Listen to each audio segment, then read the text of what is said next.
200 সম্পদ চারারা সরারা বুক করে হাইতেছে। আমার বাবা মা কিছু না দেন স্যার, আমরা কি অবস্থায় আছি স্যার।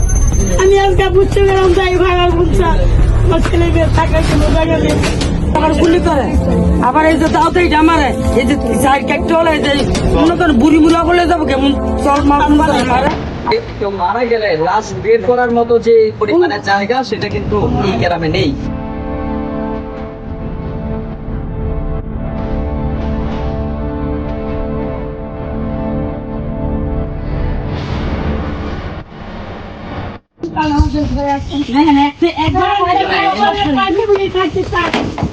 দর্শক, আমরা আলিপুরের একটি গ্রামে আসছি। এখানের রাস্তা দেখে মনে হচ্ছে এখনো পর্যন্ত আমরা যে সমাজে বসবাস করি সেই সমাজের যে উন্নয়ন, সেই উন্নয়নের ছিটে ফোটাও এখানে পড়েনি। একজন বয়স্ক মহিলা যিনি আমাকে রাস্তা থেকে ডেকে নিয়ে আসছেন আমরা তার ঘরটি একটু দেখার জন্য। আসুন আমরা দেখি। একটা ফ্যামিলিতে 4টা আমার মা ভাই ভাইরা এই যে দেখেন স্যার, আরেকটা ফ্যামিলি বসবাস করে একটা ঘরে। একই ঘরে 4টা ফ্যামিলি যাচ্ছেন। চাচি আপনি এটা স্যার আমরা এখন চাচ্ছি আমাদের জমিন, আমাদের দলিল পত্র আছে, আমরা সব শক্ত ধরনের আমরা শক্ত বিচার চাই স্যার। আমার জমিন আমরা ফিরে চাই স্যার।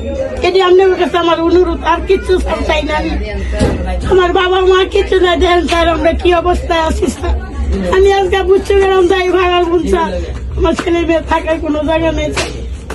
এটি আপনার কাছে আমার শেষ অনুরোধ স্যার।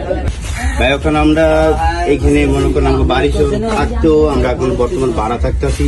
এরকম একটা পরিস্থিতি মনে করেন যে কেউ মানুষের ডকুমেন্ট আমি করে মানুষের বাড়াইটা ঠিক আছে যে আমাদের জায়গায় অন্য মানুষেরা দখল করে খাইতেছে, আমরা তখন সাহস করে পাইতাম না যে দখল যে আবশ্যই মিট করে আই। তবু এটুকু কই আমরা একটু জায়গা দেন, আমরা মনে করি যে আমরা স্থায়ী হইতে পারি। ভাড়া থাকবে ভাই, কয়দিন ভাড়া থাকতে পারি কোন? আমরা মনে করেন দিন কামাই খাই, দিন কেন ভাড়া দিব না, বা মনে করেন নিজের সংসার চালামু, এরকম অবস্থা ভাই আমাদের চলতেছে ভাই।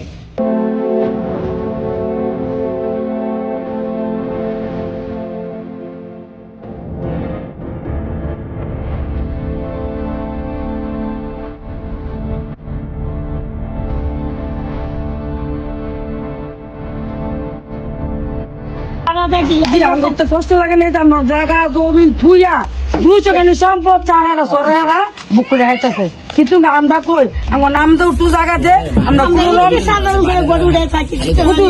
কুতু জায়গা দে, আমরা কুতু জায়গা দিলে আমার ঠাই দেখো তো তরাঙ্গ জীবনে ভিক্ষা দে, আমরা ভিক্ষা চাই স্যার, আমাকে তো ভিক্ষা দেয় গেছি সর সরার তো আমরা উঠবো কি আঙ্গ জমকা চলতে যায়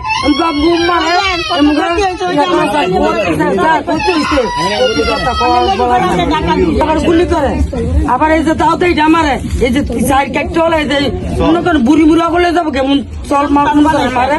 দর্শক, এই যে একটা ঘর, ঘরের দরজা যেখান দিয়ে মানুষ বের হবে, আর এখানে আরেকটা ঘর, এবং এই ঘরের বাথরুমের যে পানি নিষ্কাশন ব্যবস্থার জন্য পাইপ, এটা কিন্তু ঠিক এই ঘরেরই দরজার সামনে। জি জি জি। এমনটা কেন? কারণ এখানে যে ঘর বাড়িগুলো বানানো আছে এমন পর্যায়ে আপনি এই গ্রামে যদি একবার ঢুকেন তাহলে আপনার এমনটা মনে হতে পারে যে গত 20 বছরে উন্নয়নের কোনো ছিটে ফোঁটা পড়েনি এই গ্রামে। আমরা রীতিমতো অবাক হয়েছি এমনটা দেখে যে কেউ মারা গেলে লাশ বের করার মতো যে পরিমাণে জায়গা সেটা কিন্তু এই গ্রামে নেই।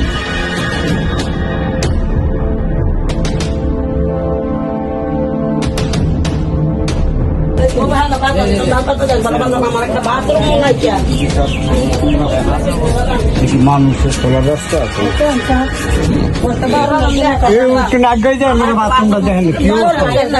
উঠে দেন, দয়া করো, আমরা গরিব মানুষ।